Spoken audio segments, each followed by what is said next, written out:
Healing of the heart is today's theme. And I'm honored beyond words. In a little while, you're going to meet my first very, very special guest. But first, a couple of things. Years ago, I was privileged to write a musical with two friends, one of whom you saw on our show a couple of weeks ago, Ted Schwartz. The musical was about the life of Jacob and his brother Esau. And the last scene where Jacob and Esau confront each other on the stream of the Jabbok, they have this conversation about forgiveness and about whether Jacob could come home again and whether Esau is going to accept his brother. And after that conversation, we have a song in the show called Healing of the Heart. And I don't know how many of you are in that place, but I suspect a lot of us are in a place just like this.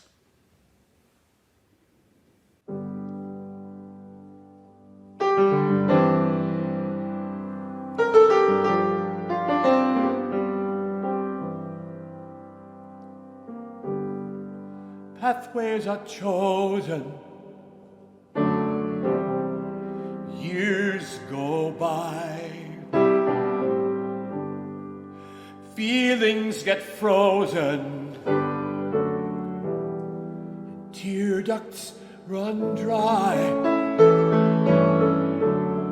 It's time to move on now, so I'll try to forget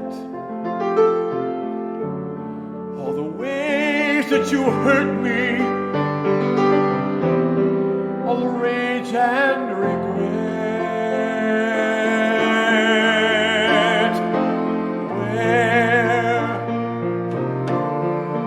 Where do we begin? Tell me how. Do we even start to walk across that long, long bridge on the road to forgiveness and the healing of the heart.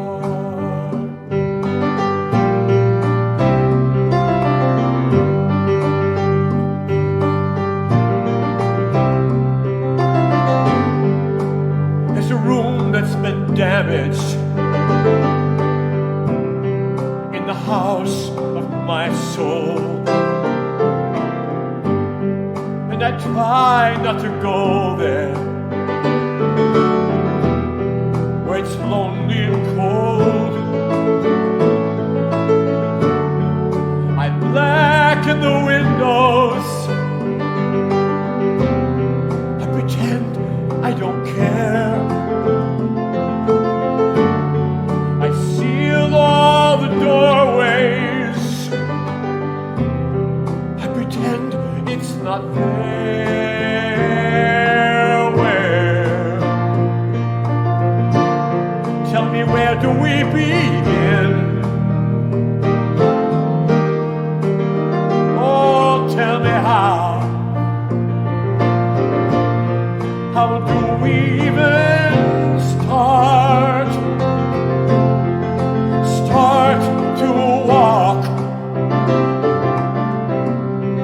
to walk across that long, long bridge on the road to forgiveness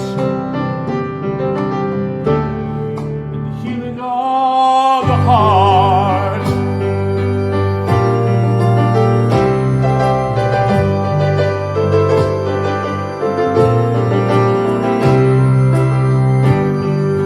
How did we get here? Face to face on this bridge that could crumble beneath us. Such a dangerous place. We reach out our hands and now, so fragile, so frail.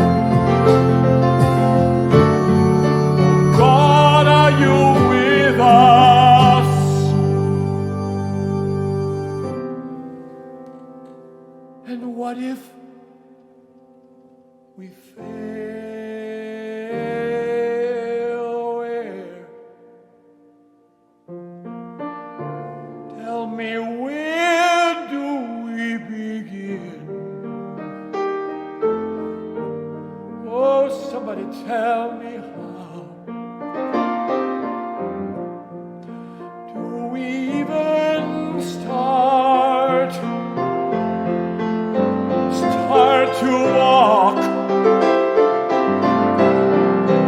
walk across that long bridge on the road to forgiveness? Long road to forgiveness. All that way down to forgiveness. And the healing of the heart.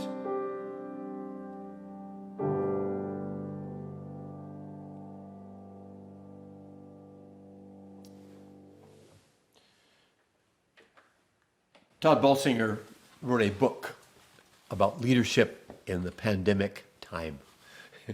And he was interviewing pastors, and one of them said, I think I can adapt to paradigm change, but I don't know that I can survive it.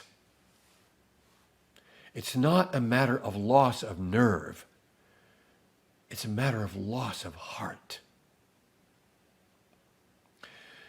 This next song asks the question, who's going to be there? And my guest today knows a lot about who's going to be there when everything is broken and falling apart and coming down around your ears. And I think we don't get healed all by ourselves. We get healed when the right somebody is there. So try this.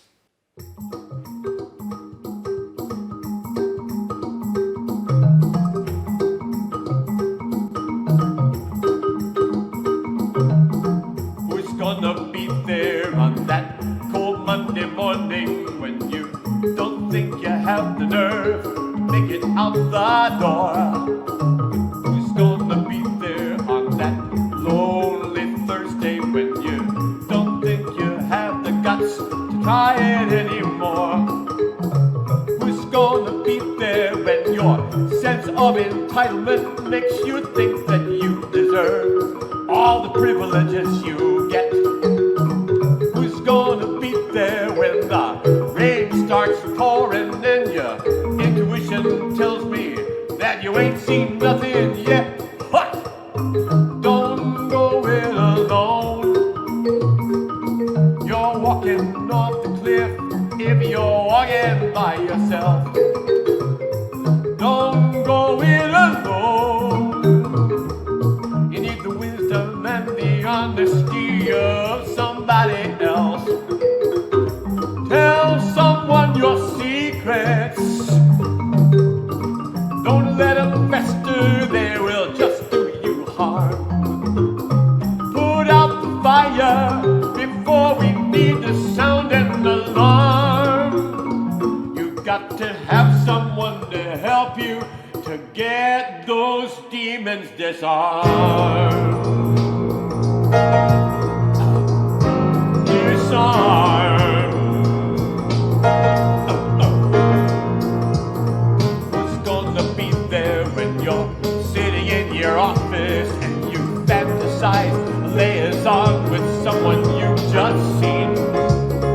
Who's gonna be there when you try to stand up for the right and everybody tells you you're just a drama queen? Who's gonna be there when you try to do the right and you cannot figure out how to make it come out right? Who's gonna be there when that habit you thought you broke comes back to haunt you in the middle of the night? Whoa, don't go it alone. Walking off the cliff, here you're walking by yourself.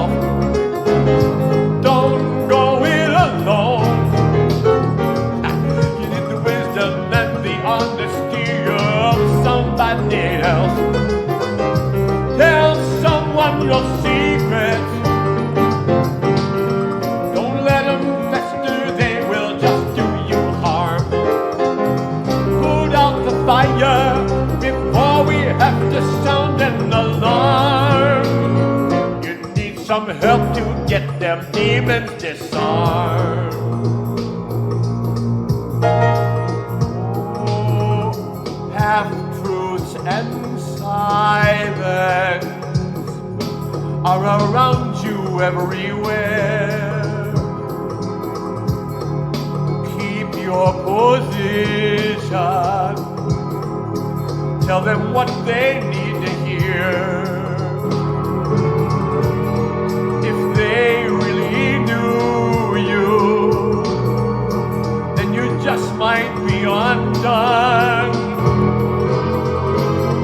It's so much harder when you can't talk to anyone.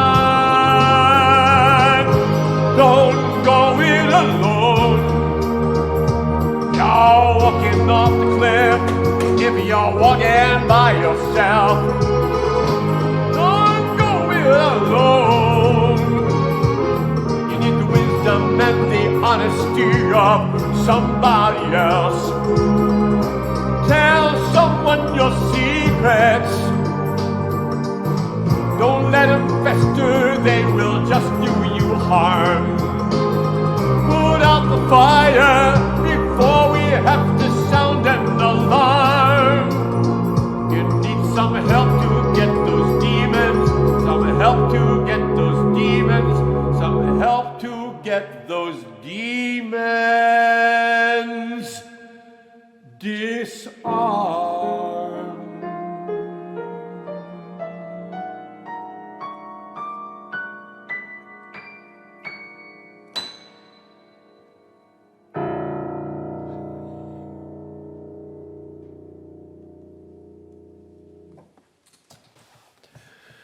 My guest. I could tell you, I could talk for a day about the more than 30 books he has written, the book he is writing now about preaching story, 2 books that I remember so well, the Bible as a novel and the Book of God. He is a prolific writer. He has been a Lutheran pastor. He has been a college professor, a sought-after speaker here and there and everywhere. But what's important right now is that here is somebody who knows what it is to have your heart broken and have it healed. He has dealt with life-threatening cancer and has come back from that. He is still writing, still working, still teaching students. And he's not doing many public engagements, but because he's my friend, he was willing to come on.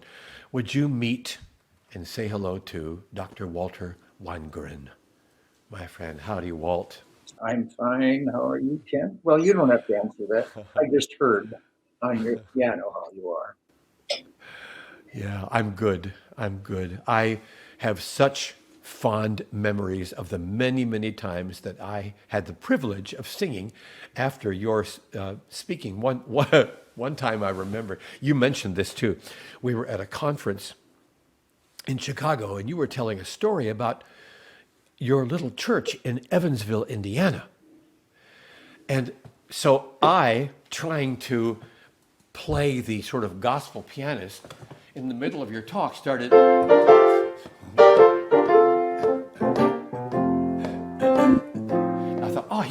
he'll groove out. He'll get inspired. This is just like home. Not quite.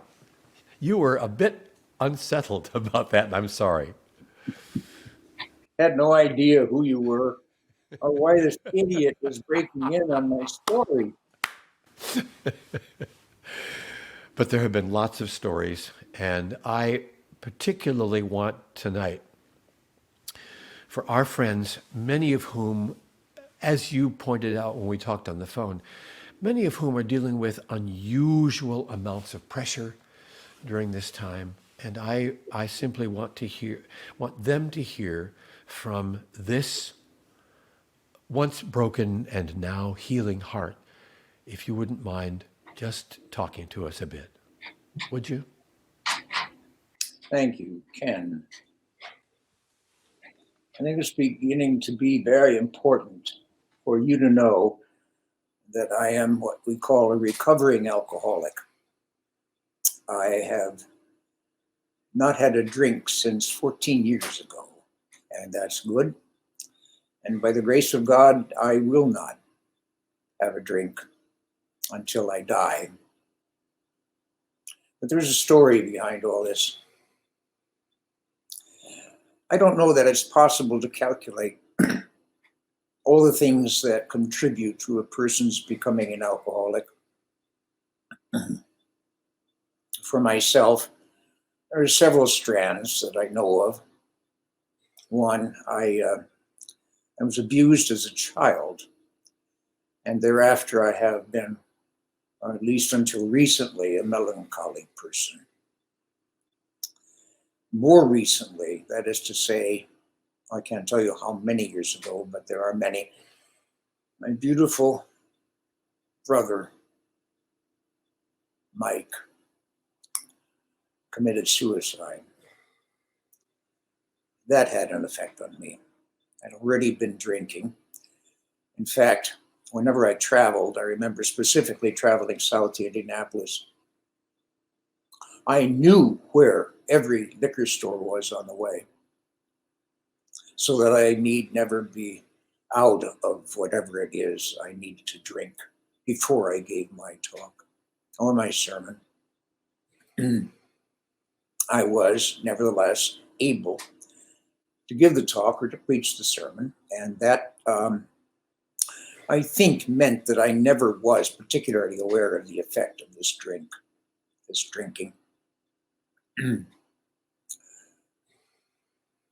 I had begun drinking scotch a while ago.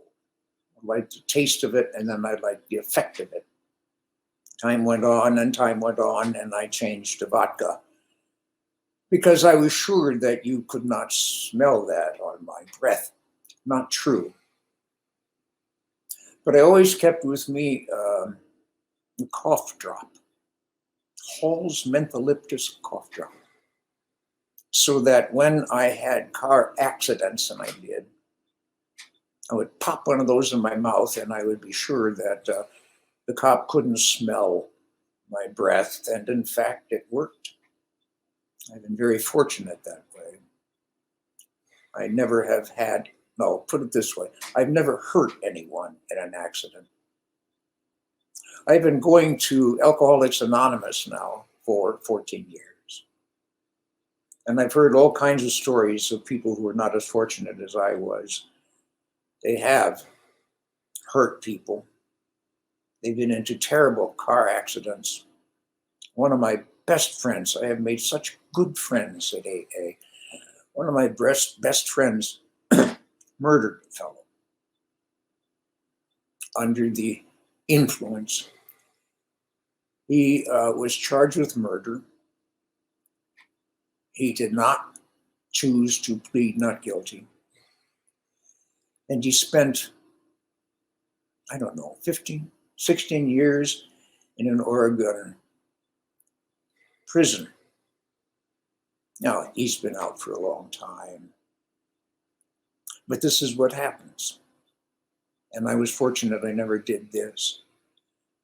I've also had friends who have died of their drink. And again, I've been fortunate. But the people around me have not been so fortunate, particularly my wife. She knew I was an alcoholic long before I was able to admit it. And she gave me signs. I remember that I hid my wine bottles in places that would never be found. And then one day, there was one of my wine bottles sitting on the dining room table. She knew. I tried to tell her that I could handle this drink. One of the days that I was in the midst of it, I put up a calendar and I told her I'm going to mark every day that I don't drink. And I started putting X's on those days. And I don't know, maybe it was the middle of the second week. I put an X on, but that was a lie. I was drinking another X. And she knew that those X's were nothing more than pretense on my part.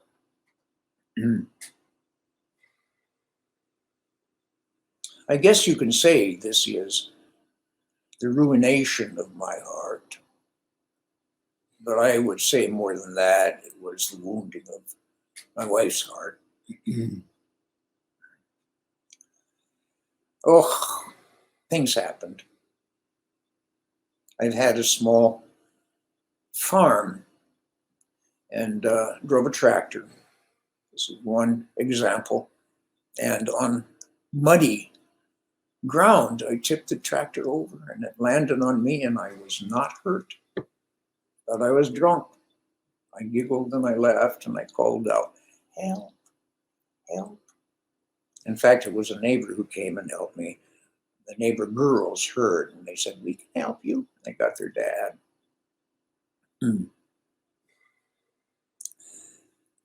Things got worse. It got very bad when I had cancer, when that was diagnosed. Very bad because the medication that I was taking mixed with the alcohol, and I could never not keep my wits about me. One afternoon, I remember when I was visiting, he was visiting with me, Dr. Fred Niedner, who's been a friend for a long time. He knew better than I did that I was slurring my words, that was making absolutely no sense. I was angry. After we got married, Than realized that I was always underneath, hidden, an angry person. Drink. Then came the day when I had to change. I have a woodworking shop, and I was working in the shop, and I had a beer beside me, and my wife walked in, and she just turned and walked out again. I killed her soul. And I remember I rushed after her, and there was no response in her, no emotion, nothing. And I thought to myself, this has got to stop. That was a Sunday. On Monday, I called my friend Fred, who himself was a recovering alcoholic, and I said, I've got to go. I've got to do something. And he took me to AA. And there it took me a while, actually, to get into what they call the program. But I did. And I continued. I continued until ultimately I had stopped drinking. In fact, I had stopped drinking on the day I went. It was March 13th. Until now and forever. And that was when my heart and my wife's heart began to heal. She couldn't trust me for a long, long time. And so I had to be trustworthy until she accepted it and believed. Times got better, slowly, very slowly, but they did. And Than trusted me. And we've done well. I can tell you now that our marriage, at least from my perspective, has never been as good as it is now. In these last years, we have known a peace, many, many ways in which you can maintain that peace. Don't need to go into them all. But I've never been so happy.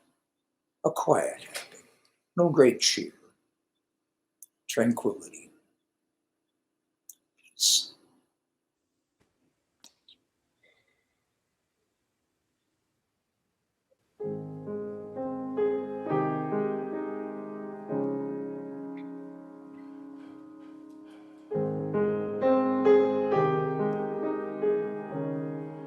It's a long, long road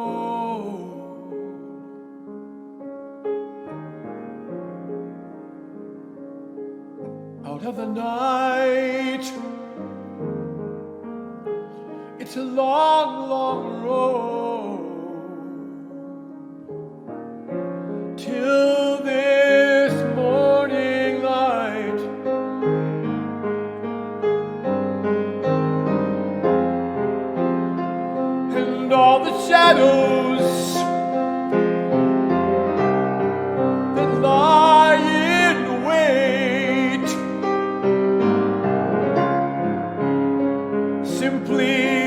at me, and it felt like it was just too late. It's a long, long tunnel from that place underground where you can't see the sunlight, and you are forever bound.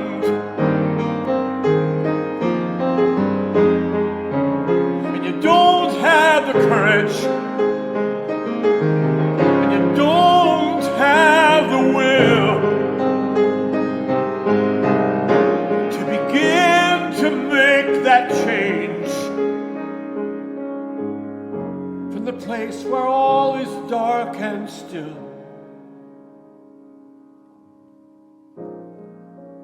You can blame your childhood,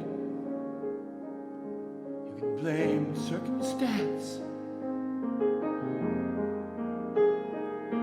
Well, there's this and that cause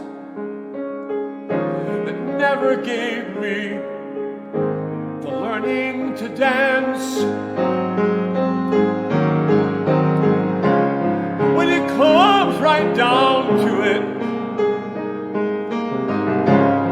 there is no other way than to take one tiny step, and then one more, and then one more today.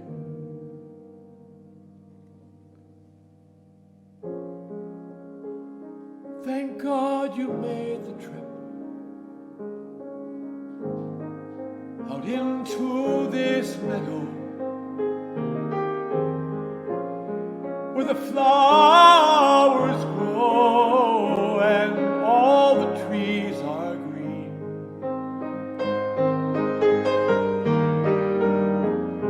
And we'll be waiting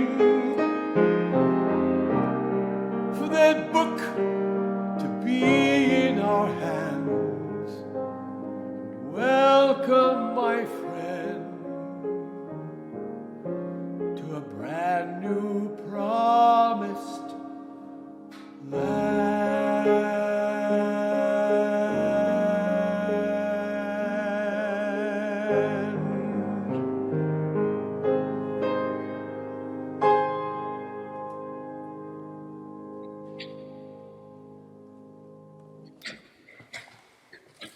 Thank you, my friend.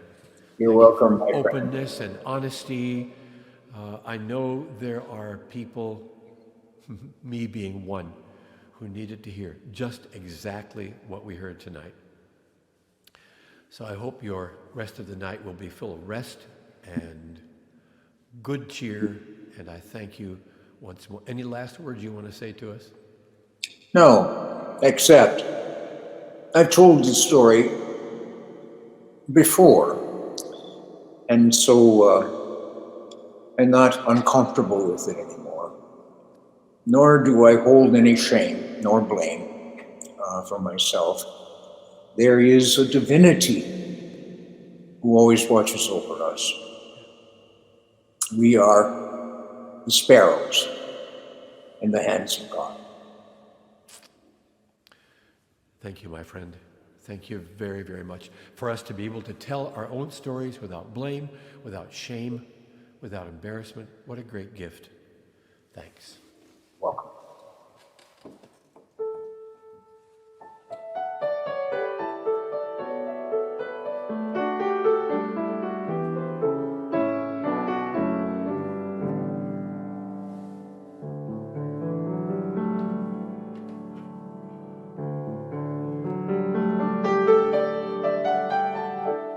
Take a look at the flowers growing in the field. They do not toil and they do not spin at all. And yet I say to you that Solomon in all his glory was not dressed like one of these.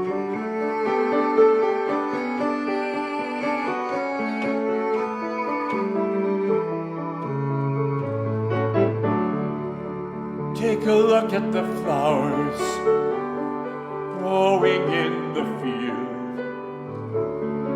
They do not toil and they do not spin at all. And yet I say to you that Solomon in all his glory was not dressed like one of these. And if God will take such care of the grass of the field, which today grows and tomorrow is burned in the fire, will she not take care of you? Has it not occurred to you? Oh, you of little faith.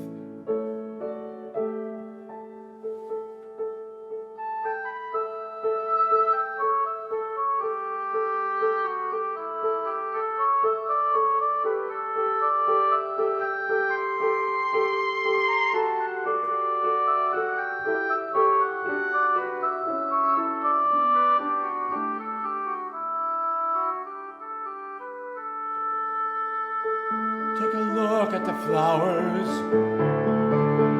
growing in the field. They do not toil and they do not spin at all. And yet I say to you that Solomon in all his glory was not dressed like one of these.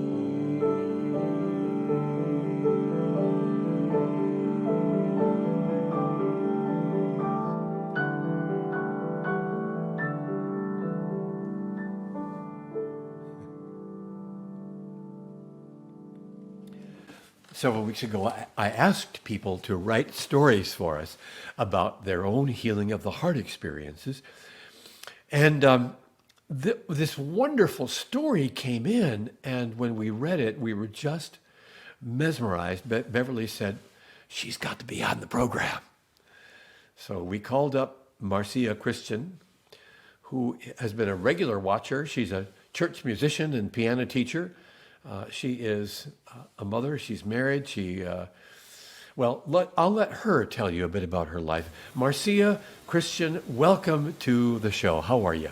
Hi, Ken. I'm fine. Thank you so much for having me on the program tonight. And I've just been enjoying the music and the story from Walt already. And it's a wonderful theme and a wonderful, wonderful day to celebrate. So tell us a bit about you, about who you are, and what makes your life tick.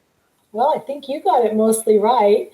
I have been married and have 3 grown children, all out of the nest, and a few grandchildren to boot. I teach Do you boot your grandchildren? Is that what you say? sometimes, but we won't tell their parents that. I see. So I do teach piano, and I play for 2 different churches, and I've done that's been the most part of my life. Different churches, different times along the way, but I do enjoy the music, and I enjoy working with the children. That's my love. I want you to tell your story about that heart change, because it's such a common, simple, everyday story. And yet, if one is awake to the common, simple, everyday stuff, it can be life-changing. So tell us. Okay, well, it's not one of my finest moments, but it's definitely one of God's finest moments. I'm sure all of us during this pandemic time have had our ups and downs through it. And a couple of weeks ago, I had one of the worst downs that I've experienced through this time. And I just got terribly, terribly angry, which is not really like me. I'm a pretty easygoing, happy person most of the time, but I was in this pit, this horrible, horrible, angry, dark place, and I didn't know how to get out of it. I wasn't even sure I wanted to get out of it, but I knew I needed to get out of it. But I seemed to be helpless. So I got up that day, and I just couldn't shake this awful, dark place, but I had to go to the store. and it's only about 10 minutes away. So I got in the car, grabbed my mask, grabbed my stuff, and angrily drove to the store. I was just fuming for who knows why. And I got there, and I knew it was going to mean I'd have to put a mask on, I'd have to distance myself from people, which I'm a real people person, so that part I really have been having a hard time with. Got out of the car, started stomping my way over to the grocery store, and I was stopped dead in my tracks by music. And it was interesting music. It was a drawing kind of music. It was beautiful. I can't really explain it to you. It was almost angelic, really, as I look back. And I began to look around, where is this coming from? Who's playing music in their car, or what is going on? And looking back, even at that point, I know my heart was starting to change and get soft, but I kept walking toward where I was hearing it from, and it was about 3 stores down the pathway there, across the whole parking lot. And I kept following. It was drawing me. And as I got closer, I realized I was seeing a figure sitting, playing an accordion. Now, when I tell you it was beautiful music, it was not your German polka, papa, by any means. It was beautiful. I realized it was a young mom, and her 2 little boys were playing on the bench behind her. And she had the accordion playing in her lap, and she had a big, I don't know what you call it, big boombox thing next to her that was playing like the backing track stuff. And it was just simply gorgeous music. And it just, I stopped and I watched and I listened and I wept. I just wept. And my heart began to crack and soften. And I put my hands up or this, like this, and I smiled as best I could at this woman to let her know her music was really touching my heart. And then I realized next to her was a sign. And the sign said, "Lost my job, lost my home. Anything you can give will help. God bless you." And boy, did that hit me again right here. And I saw she had 2 little boys playing on the bench behind her. And as I began to try to converse with her, it was a little rough because her language was, there was an accent that I didn't recognize. Turns out she's Romanian. And the 2 boys, the older one, they were 8 and 7. See, I got to know them real well because I stayed and talked for a while. The 8-year-old was the one with the most personality and kind of acted as the go-between and facilitated our conversation. So again, all I could do was try to tell her that her music was changing my heart right at that moment. I dropped some little pittance of money in her thing, and I walked away to go to the store. And as I walked away, I just bawled like a baby. Everything came out, and the anger left, and the frustration left, and the perspective of her life and mine. Who was I to be so angry? So I went in the store, try to make this not too long. I went in the store, got my groceries, and I heard God kind of say, why don't you get something for those kids for lunch? And the mom too, while you're at it. Oh, well, that makes sense. Okay, sure. So I found some things and went through the check stand and went back outside and headed down toward where she had been, but she wasn't there anymore. They were gone. And I was heartbroken all over again and so sad. So I drove home. My husband got home. I told him all about it. He said, "That's okay. Just go back tomorrow." And I'm thinking to myself, what's the odds she's going to be back there tomorrow? But I did what he said. I got up the next morning and got the lunch back out of the refrigerator and put it in the car and drove down there. And guess what? They were all there.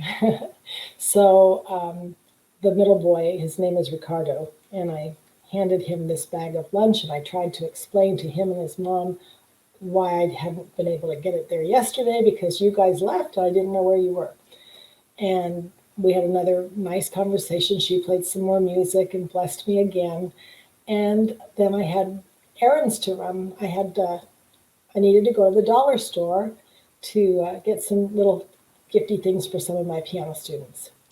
While I was driving to the dollar store again, the Lord spoke and said, you need to get some things in there for the kids to keep them busy while mom is playing. These are two little boys with tons of energy and they're going to be bored silly, so find something for them. And while you're at it, find something nice for mom because she probably deserves a treat. And you could wrap it all up in a box or a gift bag and get a card because I want you to stop at the bank and I want you to be generous.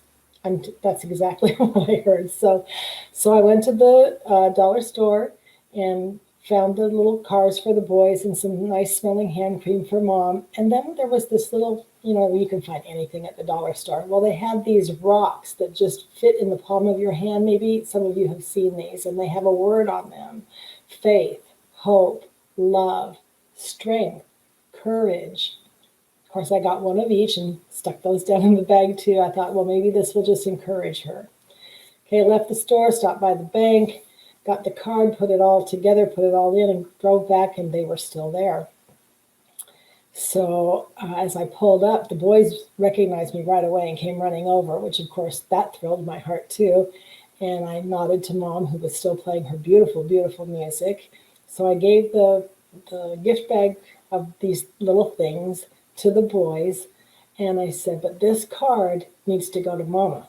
And so Ricardo immediately took it over and gave it to her, and she stopped playing, and I saw that she, tucked it away somewhere safe. And that's really all I saw. But my heart through all of that was completely the one, not 360, that'd be the wrong, 180, right? Did a complete 180. The Lord filled me with so much love and so much joy and the knowledge of why I'd gotten myself in that dark pit, because I was focused on what I had lost or what's been taken away from me. I can't go to church. I can't sing in church. I can't play my music in church. I have to wear this mask. I can't see people's faces. Children can't see people's faces, on and on and on. But this situation with this woman and her music made me realize what I have and to focus on how blessed I am and that I was able to share with her and had the opportunity. The verse in the card, Zephaniah, real quick last thing, Zephaniah 3:17, the Lord your God is with you. His power gives you victory. The Lord will take delight in you, and in his love, he will give you new life. And I'm going to add, and a new heart. Thanks be to God.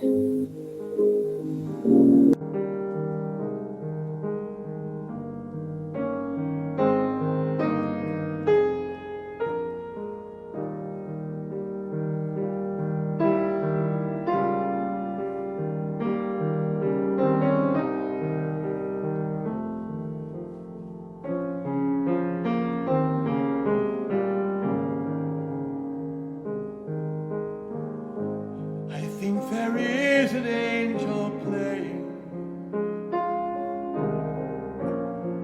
in the parking lot today. I hear the music and I'm drawn here while I watch the children play.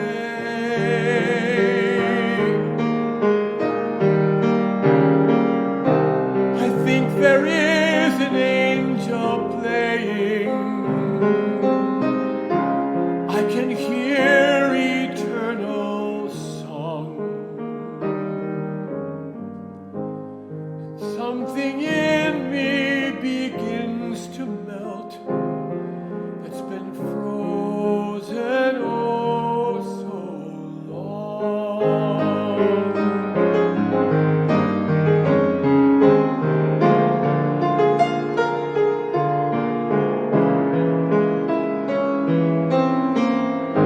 How did I not ever hear it?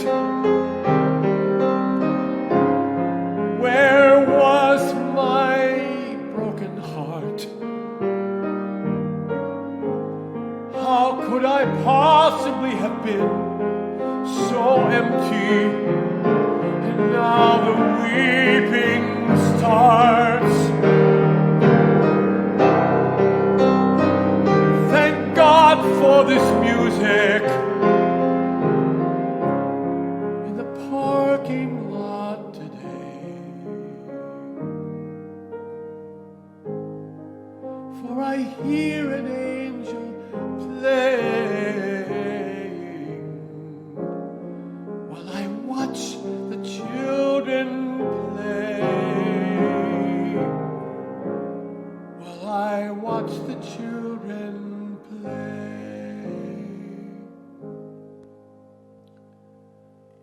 I want to thank you, Marcia, for your story, for writing it, and for being willing to come on the show and tell it. It's so much fun for me to get to hear these beautiful, beautiful stories from friends. Thank you, Marcia. Thank you, Ken. And I don't know how you knew, but that is my favorite Beethoven. Thank you. Okay, all right. Friends, I want to mention to you one thing. As you know, I keep saying this every week. We depend on your gifts to Interlude Retreats. Interlude Retreats is a nonprofit. We sponsor retreats for church musicians. Marcia, we're going to have you at one of our retreats soon. Retreats for church musicians in their mid-career. We sponsor songwriting conferences. We sponsor work in small churches, which we've not been able to do during the pandemic time. And Interlude is sponsoring, since we're not traveling, we're not on the road, Interlude is sponsoring these concerts. And we have a $10,000 matching gift from an anonymous donor. And we're about $1,000 toward reaching that 10 before the end of the year. And it will extend a little ways into next year. But if you like this work and want to see it continue, we would be delighted to receive your donation. But most of all, we want your energy and your prayers. InterludeRetreats.org, that's the website. Next week, the theme is, Will You Be There? And what I want from you, my friends, is stories about people who showed up for you in difficult times. I'll tell you a story about my move to New Jersey from Michigan and the people who showed up for us and helped us move, and what a great gift that was. It's people who showed up for you in a time of difficulty. If you'll write that story, who knows? We may tell it on the show. So next week, will you be there? And I'm going to end like this. This is called Come Down to the Park.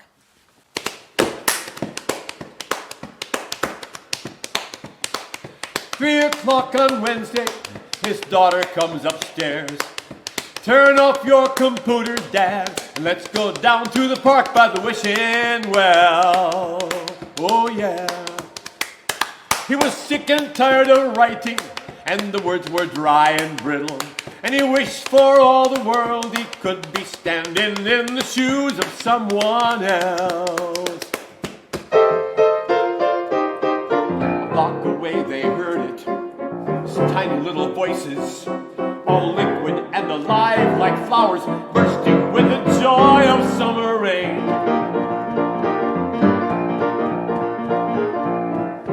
He knew it would look stupid, but she would not be dissuaded.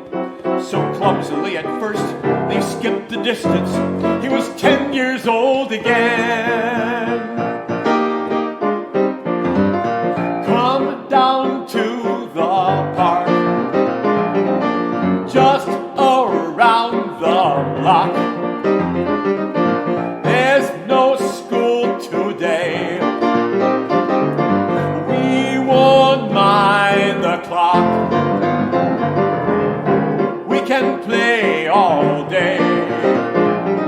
Stay until it's dark.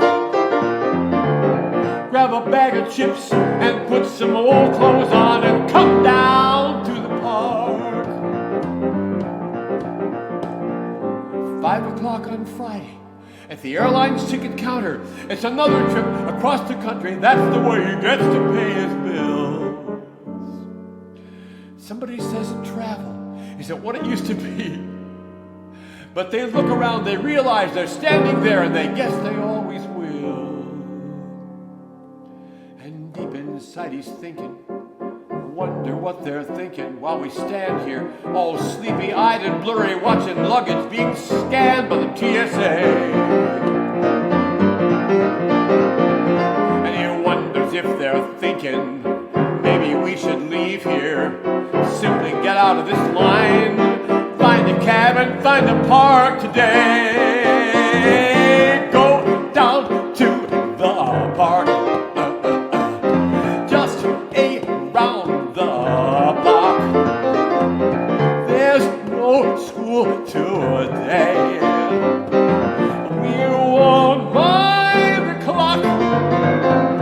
Yeah, we can play all day.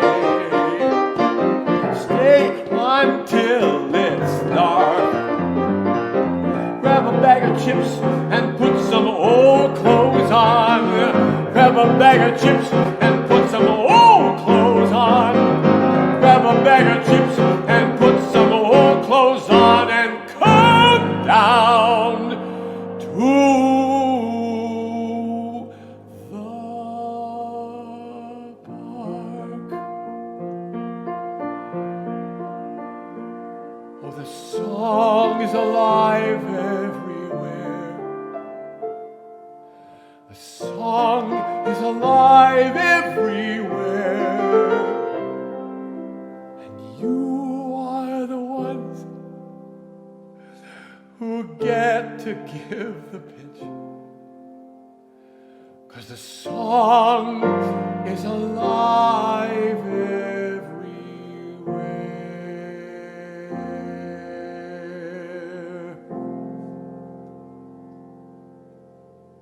Good night.